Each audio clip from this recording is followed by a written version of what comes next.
के साथी और बड़े भाई और देश के सबसे लोकप्रिय मुख्यमंत्री अरविंद केजरीवाल जी को मंच पे बुलाऊंगा आपकी तालियों के बीच। भारत माता की।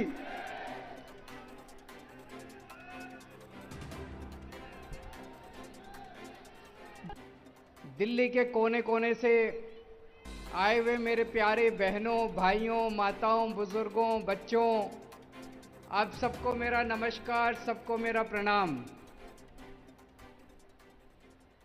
कल शाम को मैं टीवी देख रहा था, एग्जिट पोल आ रहे थे। देखे आप लोगों ने? क्या देखा?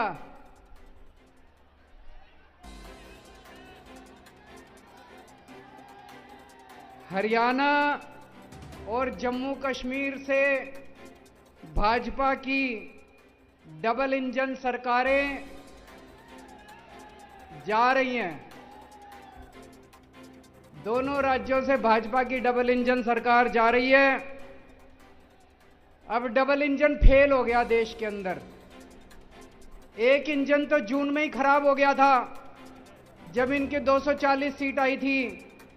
अब दूसरा इंजन एक एक करके अभी हरियाणा से दूसरा इंजन जा रहा है, फिर जम्मू कश्मीर से जा रहा है, फिर झारखंड से भी जाएगा, फिर महाराष्ट्र से भी। अब सारे डबल इंजन की सरकार जा रही है। लोगों को समझ में आ गया डबल इंजन सरकार मतलब महंगाई, बेरोजगारी और भ्रष्टाचार। डबल इंजन सरकार मतलब महंगाई, बेरोजगारी और भ्रष्टाचार। इसीलिए पूरे देश से इनकी सरकारें जा रही हैं। अब दिल्ली के चुनाव आने वाले हैं। दिल्ली में आके ये कहेंगे डबल इंजन सरकार बना दो, डबल इंजन सरकार बना दो। इनसे पूछना जब आए कि भाई हरियाणा वालों ने बनाई थी तुम्हारी डबल इंजन की सरकार, 10 साल तक इनकी हरियाणा में डबल इंजन की सरकार रही, तो ऐसा क्या करा तुमने कि हरियाणा में आज कोई इनको अपने गांव में नहीं घुसने दे रहा? पता है आप लोगों को, आपकी रिश्तेदारियां होंगी गांव में। मैं गया था, अभी पूरे हरियाणा में घूम रहा था। मैं चुनाव प्रचार के लिए मैं गया था। भाजपा वालों को गांव के अंदर नहीं घुसने दे रहे। मतलब जैसे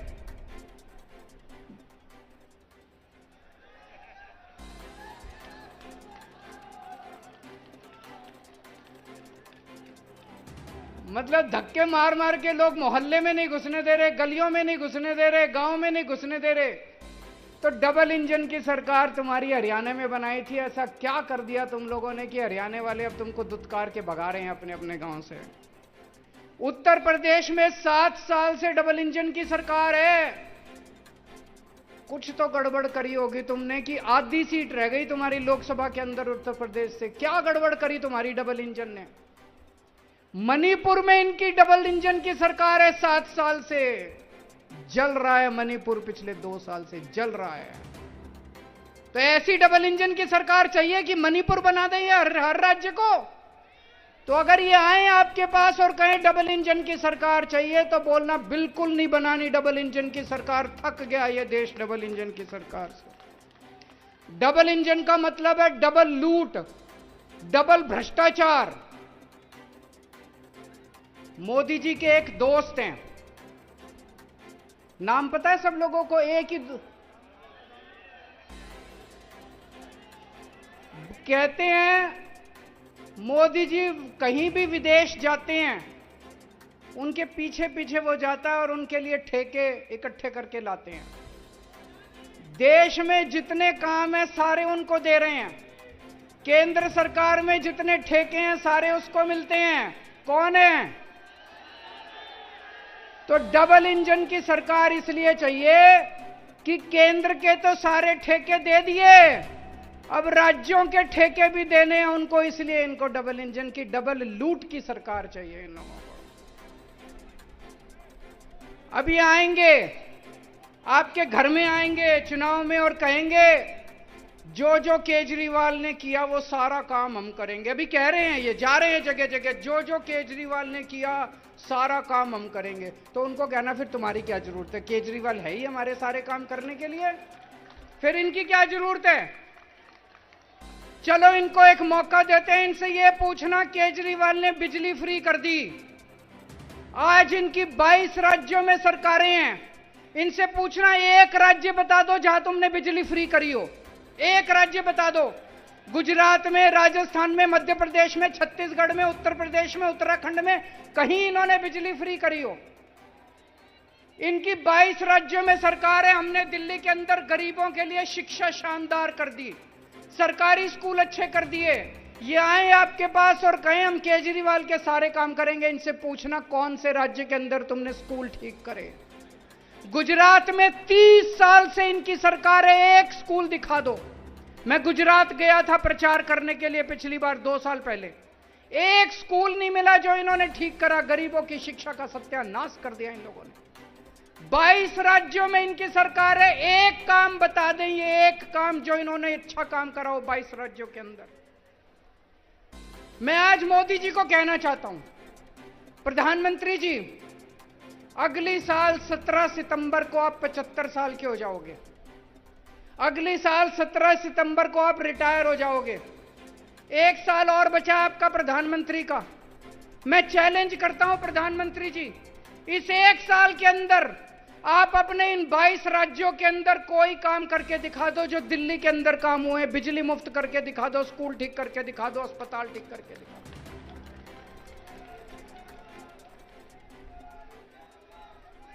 लोग ये कह रहे हैं 10 साल हो गए मोदी जी को राज करते करते, 10 साल में इन्होंने कुछ नहीं करा। जब ये रिटायर होंगे तो लोग सोचेंगे क्या करके गया, कुछ नहीं करके गया। आखिरी 1 साल में करके जाओगे तो लोग कहेंगे चलो 10 साल में कुछ नहीं किया, 11वें साल में तो कुछ करके गए। आज मैं मोदी जी को कहता हूं, चलो कुछ नहीं, एक ही काम कर दो। फरवरी में दिल्ली के चुनाव हैं, फरवरी के पहले इन 22 के 22 राज्यों में बिजली मुफ्त कर दो। दिल्ली के चुनाव में मोदी जी का प्रचार करूंगा मैं। इन 22 राज्यों के अंदर आप बिजली मुफ्त करके दिखा दो, जैसे दिल्ली में हमने दिल्ली के लोगों की बिजली मुफ्त करी है। आपका प्रचार केजरीवाल करेगा दिल्ली के अंदर। आज दिल्ली में कानून व्यवस्था, दोस्तों मैं आपसे ईमानदारी से पूछना चाह रहा हूं, चारों तरफ ऐसा माहौल हो रहा है, रोज गोलियां चल रही हैं दिल्ली में, बड़े बड़े गैंगस्टरों ने अपने ठिकाने बना लिए दिल्ली के अंदर।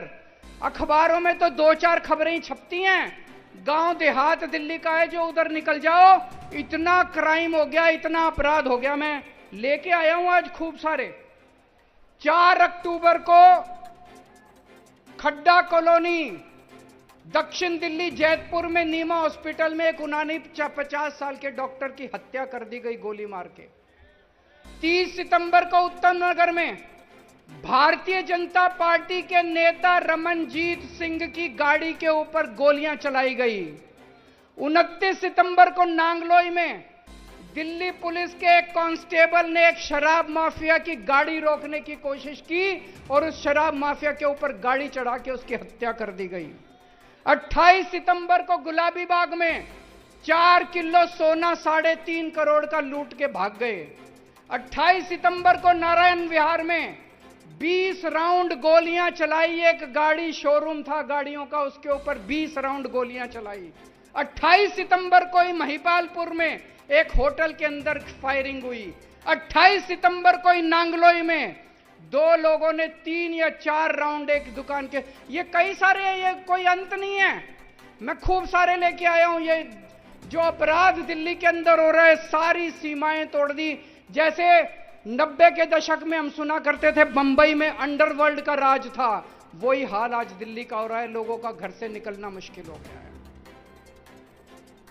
और ये तो वो है जो अखबारों में छप रही हैं, ये तो वो है जिसमें एफआईआर हो गई। मैं आपसे पूछना चाहता हूं, कितनी ऐसी घटनाएं हैं जो पुलिस के पास जाती नहीं है या पुलिस एफआईआर ही नहीं करती? कितनी घटनाएं ऐसी हैं दिल्ली के अंदर? आज आम आदमी का सुरक्षित जीना मुश्किल हो गया है। दिल्ली पुलिस इनके पास है, सुरक्षा व्यवस्था इनके पास है। क्या कर रही है बीजेपी? क्या कर रही थी बीजेपी जब ये फायरिंग हो रही थी? क्या कर रही है बीजेपी जब ये सारी घटनाएं हो रही हैं? बीजेपी दिल्ली सरकार के काम रोकने की कोशिश कर रही है, बस ये करती है। उनको एक ही काम दिया था आप लोगों ने कि दिल्ली की सुरक्षा व्यवस्था संभालो। वो तो इनसे संभलती नहीं। जो काम इन लोगों को दिया गया वो काम तो ये करते नहीं, लेकिन वो दिल्ली सरकार के काम, वो बस मार्शल रोकने की कोशिश करते हैं। बसों के अंदर इनको क्या पता बसों में कैसे यात्रा होती है। राजनीति में आने के पहले मैं 10 साल दिल्ली की झुग्गियों में रहा था। बसों में रोज आया जाया करता था। बसों में 10 साल तक दिल्ली की बसों में मैंने भी खाक छानी है। मुझे पता है कि दिल्ली की बसों में क्या व्यवस्था होती है। एक महिला जब दिल्ली की बस में चढ़ती है, अगर उसे बैठने को सीट ना मिले तो मैं जानता हूं उसके साथ किस तरह का व्यवहार किया जाता है। इधर से कोई छेड़ता है, उधर से कोई छेड़ता है, इधर से कोई उसको तंग करता है। किस तरह से दिल्ली की बसों के अंदर जेब कतरे काम करते हैं, किस तरह से अपराध होते हैं। जब हमारी सरकार बनी, हमने दिल्ली में बस मार्शल नियुक्त किए। बस मार्शल जब से नियुक्त किए, मेरे को चारों तरफ से पता चलने लगा महिलाएं अब अपने आप को सुरक्षित महसूस कर रही हैं। अगर किसी बस के अंदर कोई मनचला, कोई गलत आदमी किसी महिला को छेड़ता था, वो जोर से शोर मचाती थी। बस मार्शल उसको तुरंत आके दबोच लेते थे और उसको पुलिस थाने ले जाते थे। कितने ऐसे मौके हैं, मेरे को पता है हमारे बस मार्शलों ने कितने अपराध रोके हैं, कितने जेब कतरे पकड़े हैं। एक बार तो एक छोटा सा बच्चा, 4 साल का बच्चा, उसको किडनैप करके ले जा रहे थे कुछ लोग। वो बच्चा बुरी तरह से रो रहा था। बस मार्शल को शक हुआ कुछ तो गड़बड़ है। वो एक स्टॉप पे उतरा, एक आदमी उस बच्चे को लेके, वो बस मार्शल उसके पीछे पीछे उतर गया और उसको रेलवे स्टेशन तक उसका पीछा किया। तब पता चला वो बच्चे को किडनैप करके ले जा रहा था। हमारे बस मार्शल ने उस किडनैपर को पकड़ के और उसको, बच्चे को, अपने मां बाप को लौटाया। अरे तुमसे तो नहीं संभल रही दिल्ली की सुरक्षा व्यवस्था। अगर कोई दूसरा अच्छे काम कर रहा है उसको तो मत रोको यार। अगर हमने दिल्ली की बसों में सुरक्षित व्यवस्था ठीक की थी, तुम्हें यह पूरी दिल्ली के अंदर करनी चाहिए थी। तुमने बसों के अंदर भी बंद कर दी। शर्म आनी चाहिए तुम लोगों को। इन्होंने बस मार्शल 1 साल हो गया दिल्ली के अंदर बंद किए हुए। 3-4 बार तो मैं दिल्ली के एलजी के पास होके आया। मैंने दिल्ली के एलजी के पैर पकड़े, मैंने कहा यह बस मार्शल बंद मत करो। एक तरफ इन्होंने दिल्ली में बसों के अंदर महिलाओं को सुरक्षित कर दिया, यात्रियों को सुरक्षित कर दिया। दूसरी तरफ ये बस मार्शल कौन है? ये गरीब बच्चे हैं बेचारे। 15-15 हजार रुपए मिलते हैं इनको महीने के। अरे 15 हजार रुपए में आजकल कौन नौकरी करता है? गरीब आदमी तो नौकरी करता है। कोई इनका बीजेपी के नेताओं का बच्चा तो नौकरी नहीं करता बस मार्शल की। गरीब आदमी तो नौकरी करता है। बहन जी गलत तो नहीं कह रहा? गरीब आदमी तो नौकरी करता है। इन 10,000 बस मार्शल की नौकरी छीन ली इन लोगों ने। और कितनी नौटंकी कर रहे हैं, कितना झूठ बोल रहे हैं। कभी कहते हैं कैबिनेट नोट पास नहीं किया, कभी कहते हैं फलाना नोट पास नहीं किया, ये नहीं किया। कल हमारी सारी कैबिनेट बैठ गई इनके साथ। आतिशी जी, सौरभ भारद्वाज, ये हमारे सारे मंत्री बैठ गए। बोले बताओ कहां साइन करने हैं? बोले कैबिनेट नोट पास करो। इन्होंने कैबिनेट नोट बना दिया। कल ये सारे दिल्ली के सामने, सारे देश के सामने ये नंगे हो गए। इसका मतलब इनकी नीयत नहीं है। इनकी नीयत नहीं है। ये गरीबों के खिलाफ हैं ये लोग। ये गरीब विरोधी हैं। मेरे को पता चला जब मैं जेल में था, इन्होंने 500 डेटा एंट्री ऑपरेटर निकाल दिए अस्पतालों से। गरीब डेटा, जब आप सरकारी अस्पताल में जाते हो, खिड़की पे जाते हो, जो आपकी पर्ची बनाता है वो तो गरीब आदमी होता है जो पर्ची बनाता है। पर्ची बनाने वाले 500 आदमी निकाल दिए इन लोगों ने, बीजेपी वालों ने। 1000 आपके सीवर की सफाई करने वाली लेबर निकाल दी इन लोगों ने। जब मैं जेल में था, सीवर की सफाई करने वाले 1000 कर्मचारी निकाल दिए इन्होंने। इन्होंने अलग अलग विभागों से फेलोज निकाल दिए इन लोगों ने। इन्होंने 5000 होमगार्ड की तनख्वाह रोक रखी है 5 महीने से। इन्होंने वृद्धावस्था पेंशन रोक रखी है 5 महीने से। इन्होंने विडो पेंशन रोक रखी है, विधवा पेंशन रोक रखी है 6 महीने से। इन्होंने डीटीसी के जो पेंशनधारी हैं उनकी 8 महीने से पेंशन रोक रखी है। अरे शर्म कर लो यार। अरे भगवान से डरो तुम लोग। भगवान है इस दुनिया में, है कि नहीं है? कौन कौन मानता है भगवान है? अरे बहुत बुरा करेगा तुम लोगों का। इनकी हाय लगेगी। ये गरीब हैं सारे, ये कोई अमीर लोग नहीं है। इनकी तनख्वाह रोक ली, इनकी नौकरियां छीन ली, हाय लगेगी तुमको। तुमको लगता है ऐसे तुम दिल्ली जीतोगे? अरे कुछ अच्छे काम करो यार, तुम्हारे पास इतनी बड़ी ताकत है, केंद्र सरकार में तुम्हारी सरकार है, इतना पैसा है, कुछ अच्छे काम करते। लेकिन अब चिंता मत करना, तुम्हारा केजरीवाल आ गया, सबकी तनख्वाह दिला दूंगा।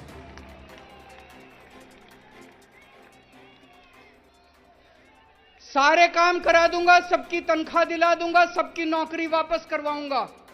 जितने बस मार्शल हैं, सारे बस मार्शल को कहना चाहता हूं, आपका बड़ा भाई आ गया, लड़ेंगे। कल मैंने देखा कैसे सौरभ भारद्वाज विजेंद्र गुप्ता के पैरों के अंदर पड़ा था। ये छोटी बात नहीं है भाई साहब, बहुत बड़ी बात है। कोई मंत्री बन जाए, उसका ऐसा अहंकार हो जाता है, मैं अभी इनके एक मंत्री का बयान बताऊंगा। हमारे मंत्री दिल्ली के लोगों के लिए इनके पैरों में भी गिर जाते हैं। कल सौरभ भारद्वाज बीजेपी के पैरों में नहीं गिरा था। सौरभ भारद्वाज कौन है? यह कोई एक शख्स नहीं है, दिल्ली के 2 करोड़ लोगों द्वारा चुना हुआ मंत्री है, आपका मंत्री है। कल सौरभ भारद्वाज बीजेपी के पैरों में नहीं था, इस देश का जनतंत्र बीजेपी के पैरों में गिर के कराह रहा था। बड़ी शर्म आई, जिस पार्टी को 62 सीटें दी लोगों ने और जिस पार्टी को 8 सीटें दी, वो 62 सीटों वाली सरकार बीजेपी के पैरों में गिर के उनसे भीख मांग रही है, हमारे बस मार्शल्स को बचा लो। मैं जब जेल गया, इन्होंने आपकी सड़कें खराब कर दी, सड़कों की रिपेयर बंद करा दी, जगह जगह सीवर की मेंटेनेंस बंद करा दी। इन्होंने, हम दवाइयां फ्री देते हैं अस्पतालों में, मोहल्ला क्लिनिक में, फ्री दवाई, फ्री टेस्ट का इंतजाम किया है। 8 साल से सही चल रहा था, सबको फ्री दवाइयां मिल रही थी, सबको 9 साल से फ्री दवाइयां, फ्री टेस्ट। मैं जेल गया, इन्होंने आपकी दवाइयां बंद करा दी, इन्होंने आपके टेस्ट बंद करा दिए। मेरे को बड़ी तकलीफ हुई। अरे इस पृथ्वी के ऊपर भगवान ने भेजा है कुछ पुण्य कमाने के लिए यार। सत्ता के लिए इतना अहंकार मत करो, सत्ता के अहंकार में इतने मत चूर हो जाओ कि इतने बुरे पाप करने लगो। अगर दवाइयों की वजह से किसी की मौत हो जाएगी, अस्पतालों के अंदर दवाइयों की वजह से अगर लोग बीमार रहेंगे, तो इससे तो अपना ही नुकसान होगा, दिल्ली के लोगों का ही नुकसान होगा, जनता का ही नुकसान होगा। पर ये सारी ओल्ड एज पेंशन, ये सारे मैं दोबारा ठीक कराऊंगा। मैंने बात की आतिशी जी से, सड़कों की रिपेयर चालू हो गई है, आप लोगों ने देखा होगा। पूरे दिल्ली के अंदर हमारे मंत्री, सारे विधायक सड़कों के ऊपर उतरे हुए हैं, सबकी रिपेयर चालू करा दी, सारी सड़कों की रिपेयर शुरू हो गई है। सीवर की सफाई भी अब जल्दी शुरू कराएंगे। दवाइयां और टेस्ट जो इन्होंने बंद कराए हैं, वो भी दोबारा चालू कराएंगे। ओल्ड एज पेंशन मुझे पता चला है कि चालू हो गई है। आज दिल्ली में जनतंत्र नहीं है। पहले हमारे देश में ब्रिटिश राज था, आज हमारे देश में एलजी राज है। जब मैं जेल में था, मैंने भगत सिंह, सुभाष चंद्र बोस, अशफाक उल्लाह खान, इनकी जिंदगी, इनके बारे में खूब पढ़ा, अपने भारतीय स्वाधीनता आंदोलन के बारे में खूब पढ़ा। मैं सोच रहा था भगत सिंह ने इसीलिए फांसी खाई थी क्या, कि अंग्रेज जाएंगे और एक एलजी आके दिल्ली के ऊपर राज करने लगा, एलजी का राज हो जाएगा। अगर दिल्ली की जनता चाहती है कि दिल्ली में बस मार्शल होने चाहिए, तो क्या एलजी को बस मार्शल हटाने की पावर होनी चाहिए? अगर दिल्ली की जनता चाहती है कि अस्पतालों में फ्री दवाइयां मिलनी चाहिए, तो क्या एलजी के पास दवाइयां बंद करने की पावर होनी चाहिए? अगर दिल्ली की जनता चाहती है कि हमें फ्री टेस्ट मिलने चाहिए, इलाज फ्री होना चाहिए, तो क्या एलजी को इलाज बंद करने की पावर होनी चाहिए? अगर दिल्ली की जनता चाहती है कि हमें फ्री बिजली मिलनी चाहिए, तो क्या एलजी को फ्री बिजली बंद करने का अधिकार होना चाहिए? कौन होता है एलजी दिल्ली के लोगों के खिलाफ निर्णय लेने वाला? हमें दिल्ली के अंदर दो जनतंत्र लेके आना है, जो पूरे देश के अंदर दूसरे लोगों का अधिकार है। पूरे देश में आप पंजाब चले जाओ, राजस्थान चले जाओ, मध्य प्रदेश चले जाओ, छत्तीसगढ़ चले जाओ, वो लोग वोट डालते हैं, जिस सरकार को चुनते हैं उस सरकार की पूरी पावर होती है। आज दिल्ली के लोगों के पास अपनी पावरफुल सरकार चुनने का अधिकार नहीं है। मैं एक बहुत छोटा आदमी हूं। आज से 10-12 साल पहले सोच के देखो, इस देश में कोई जानता नहीं था केजरीवाल कौन है, कोई नहीं जानता था। ये तो पता नहीं मैंने कुछ पुण्य करे थे कि आप लोगों ने इतना मेरे को मान सम्मान, इतनी बड़ी जिम्मेदारी दे दी। मैं दिल्ली की झुग्गी बस्तियों में काम किया करता था, झुग्गी बस्तियों से उठा के आप लोगों ने अपने दिल में बसा लिया मेरे को। मैंने पता नहीं क्या पुण्य किए थे मैंने।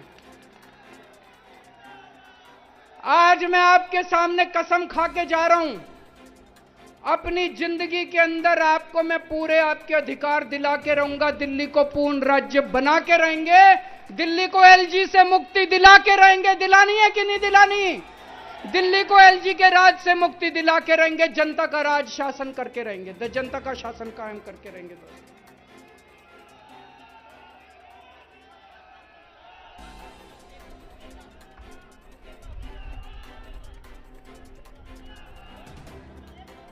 मैं आपके परिवार, कोई नहीं, मैं आपसे मिलूंगा, मिलके जाऊंगा।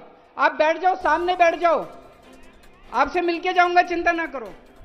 कोई मिलना चाह रहा है, मैं सबसे मिलता हूं भाई साहब, मैं किसी से मना नहीं करता। दोस्तों, मैंने अपने 2 करोड़ लोगों को परिवार माना है। आप सब मेरा परिवार हो। अब अगर आपके घर में महंगाई हो रही है बहुत ज्यादा, मोदी जी ने महंगाई कर दी, तो क्या मैं चुप बैठा रहूं? मेरे को कुछ करना चाहिए, नहीं करना चाहिए? मैंने आपकी बिजली फ्री कर दी, बताओ क्या कसूर करा?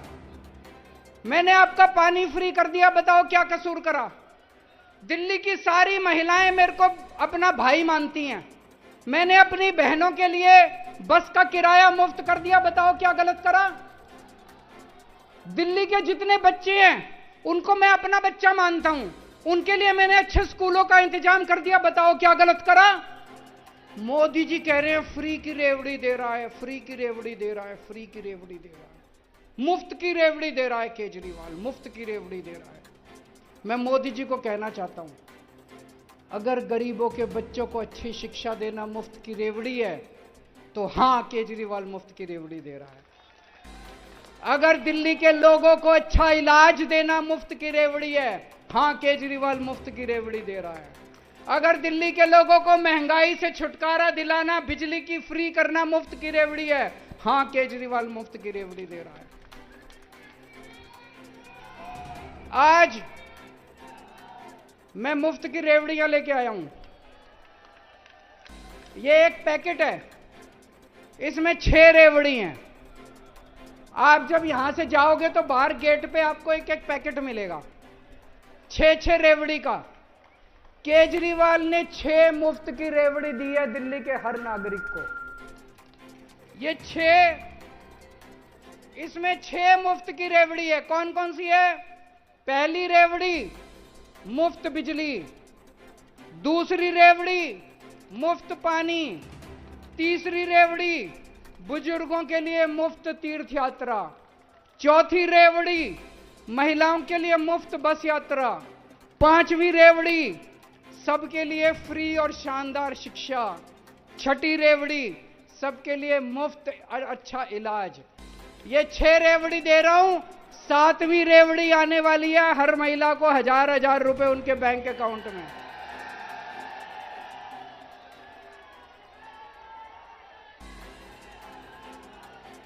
मैं प्रधानमंत्री जी को कहना चाहता हूं, ये 6 रेवड़ी हैं और 7वीं रेवड़ी आने वाली है, आपको ये पैकेट मिलेगा। ये रेवड़ी जो है, इसमें चीनी से बनती है रेवड़ी। ये चीनी तो जनता की है। इसमें जो तिल है वो तिल भी जनता का है। इसमें जो घी लगा वो घी भी जनता का है। इसमें जो इलायची डली इलायची भी जनता की है। मैं तो हलवाई हूं, मैंने ये सारा मिला के जनता की रेवड़ी बना के आपको दे दी। ये रेवड़ी मेरी थोड़ी है, तिल भी आपका, इसमें चीनी भी आपकी, इसमें तेल भी आपका, घी भी आपका, इसमें इलायची भी आपकी। ये रेवड़ी जनता का, ये तो भगवान का प्रसाद है। आज आप ये लेके जाओगे, जब ये पैकेट आपको यहां पे मिलेंगे, जब घर मिल गए सबको, ये पैकेट आप घर में ले जाके आपके घर में पूजा घर होगा, वो है कि नहीं है? इसको जेब में डाल लेना, अभी खाना नहीं। घर में जाके पूजा घर में रख के पूजा करके इसकी भगवान के सामने, ये प्रसाद है, ये प्रसाद है, ये प्रसाद है। इस प्रसाद को पूजा घर में रख के इसका प्रसाद चढ़ा के फिर सबको बांट देना, घर के अंदर एक एक सबको बांट देना। मैं मोदी जी को कहना चाहता हूं, जनता से तिल इकट्ठा करके, घी इकट्ठा करके, चीनी इकट्ठी करके, गुड़ इकट्ठा करके मैंने रेवड़ी बना के जनता में बांट दी, प्रसाद बांट दिया। मोदी जी, आपने तो सारी की सारी मिठाई की दुकान उठा के अपने दोस्त को दे दी। आपने तो पूरी की पूरी मिठाई की दुकान उठा के अपने दोस्त को दे दी। ये गलत है। मेरा कसूर यह है, दिल्ली की एक भी रेवड़ी मैंने मोदी जी के दोस्त को नहीं लेने दी। एक भी रेवड़ी, सारी रेवड़ी मैंने आप लोगों को बांट दी।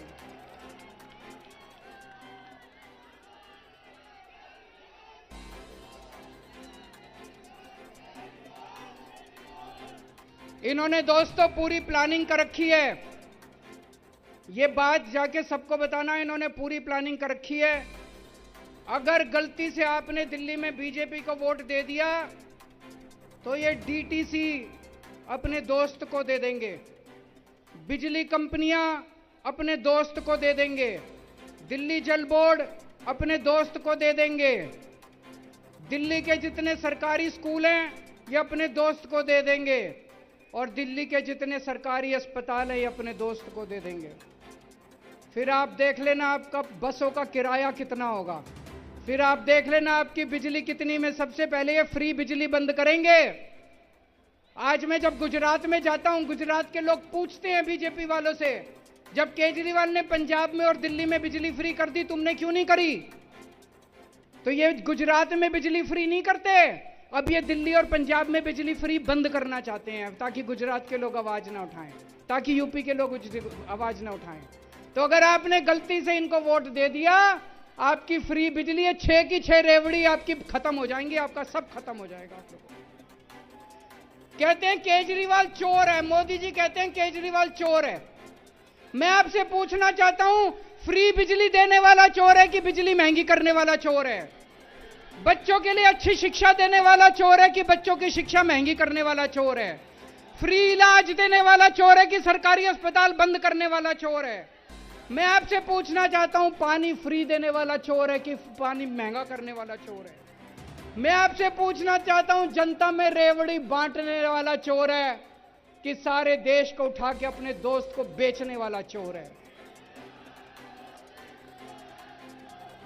मैंने चोरी नहीं की, इसलिए आज छाती चौड़ी करके मैं जनता के बीच में जा रहा हूं और कह रहा हूं कि अगर मैं ईमानदार हूं तो वोट देना, वरना वोट मत देना।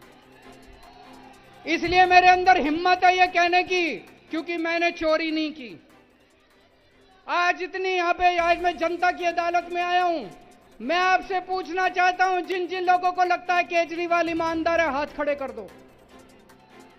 जिन जिन लोगों को लगता है मोदी जी ने केजरीवाल के खिलाफ गंदा षड्यंत्र रचा था, हाथ खड़े कर दो। मैंने केवल जनता के लिए काम किया है, मैंने अपने लिए कभी काम नहीं किया, मैंने अपने परिवार के लिए काम नहीं किया। आप देखोगे सारी पार्टियों के अंदर जब टिकट देने की बात आती है, एमएलए का टिकट, एमपी का टिकट, तो इनको अपने बच्चे याद आते हैं कि नहीं आते? इसका बेटा, इसका भाई, इसका बाप, इसकी पत्नी, इसका फलाना, इसका। मैंने अपने किसी रिश्तेदार को आज तक टिकट नहीं दी, मैंने कभी अपने बेटे को टिकट नहीं दी। मैंने आपके बच्चों को टिकट दिया, आपके बच्चों के लिए स्कूल बनवाए, मैंने हमेशा आपके बच्चों का ख्याल रखा है। अभी जब दिल्ली का नया मुख्यमंत्री बनाने की बात आई, इन्होंने बीजेपी वाले ने खूब उछाला, केजरीवाल अपनी बीवी को बनाएगा मुख्यमंत्री, अपनी बीवी को बनाएगा। मेरी बीवी मुख्यमंत्री बनने के लिए बेताब नहीं है, हमने अपनी कार्यकर्ता को मुख्यमंत्री बनाया दिल्ली का।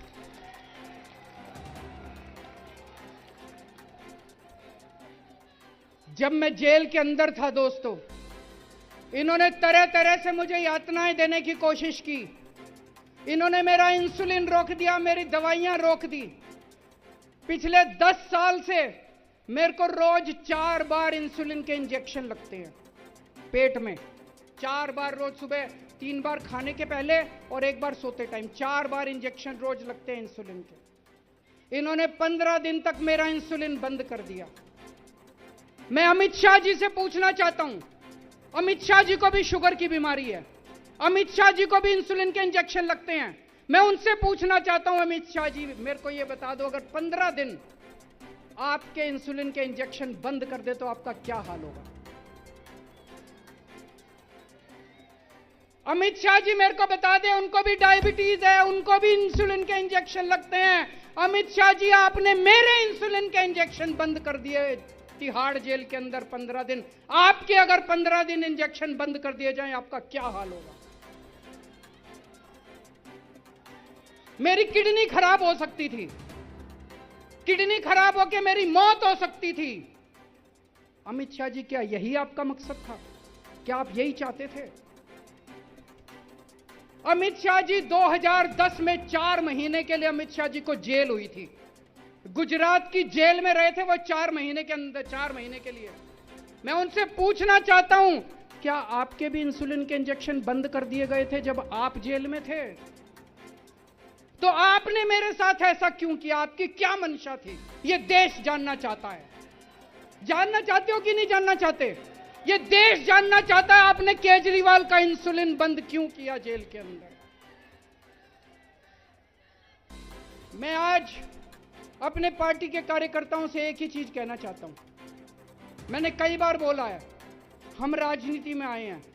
राजनीति में आने के बाद जब आप सत्ता में होते हो, आपके अंदर अहंकार आ जाता है। अहंकार मत करना कभी भी। इन दूसरी पार्टियों से सीखो, जब जब इन्होंने अहंकार किया, इनका क्या हाल हुआ, इनका क्या हाल हुआ, इनके नेताओं का क्या हाल हुआ। और कभी आज ये जिस तरह से बीजेपी वाले गुंडागर्दी पे उतरे हुए हैं, इनसे गुंडागर्दी मत सीखना। मैं इनके एक बहुत बड़े नेता हैं, नाम लेना ठीक नहीं है। उन्होंने अभी 1-2 दिन पहले ट्वीट किया है, मैं वो ट्वीट पढ़ के सुनाना चाहता हूं। उन्होंने ट्वीट किया है, तुम हरामी के पिल्लों को जहर उगलने की इतनी जल्दी है कि ठीक से पूरा न्यूज भी नहीं पढ़ते। हरामजादे, उसी न्यूज में लिखा है कि तुम्हारे बाप के जमाने से चली आ रही पुरानी। ये इनके सीनियर नेता की भाषा है।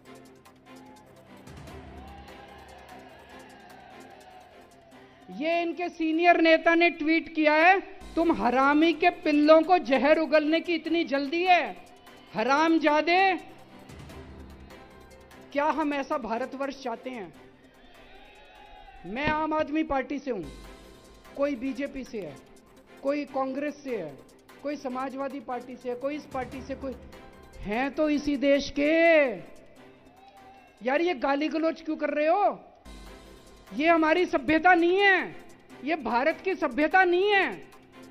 मैं आज आम आदमी पार्टी वालों से कहना चाहता हूं, कभी गाली गलौज मत करना। हम हार जाएंगे, हमें हारना पसंद है, हमें हारना मंजूर है, हमें नहीं चाहिए सत्ता, लेकिन कभी इस किस्म की गुंडागर्दी और गाली गलौज किसी के साथ मत करना। दूसरी बात, कभी बेईमानी से चुनाव मत लड़ना। कभी हमने इस देश के अंदर पहली बार यह साबित कर दिया है कि ईमानदारी से चुनाव लड़े जा सकते हैं और ईमानदारी से चुनाव जीते जा सकते हैं। आज ये आरोप लगा रहे हैं कि हमने बेईमानी का पैसा इकट्ठा करके गोवा का चुनाव लड़ा। आज मैं पूरे जिम्मेदारी के साथ कह रहा हूं कि एक भी बेईमानी का पैसा गोवा के अंदर इस्तेमाल नहीं किया गया। अगर हमने बेईमानी के पैसे से गोवा का चुनाव लड़ा होता, भाई साहब आज मैं यहां खड़ा नहीं होता, मैं जिंदगी भर जेल के अंदर सड़ रहा होता। आज मैं चौड़ी छाती करके यहां से फिर से मांग करना चाहता हूं, अगर बीजेपी में हिम्मत है तो नवंबर के महीने में महाराष्ट्र और झारखंड के साथ दिल्ली का भी चुनाव करके दिखाए। और नहीं तो मान ले कि हार गए, वो डर गई बीजेपी, हार गए वो। और नहीं तो अभी चुनाव करो, हम चुनाव लड़ने के लिए तैयार है, तुम चुनाव करके दिखाओ नवंबर के महीने में। भारत माता की। RTL 24 न्यूज, सच दिखेगा। ABL 24 न्यूज को सब्सक्राइब करें। ताज़ा खबरों के लिए बेल आइकन को दबाएं।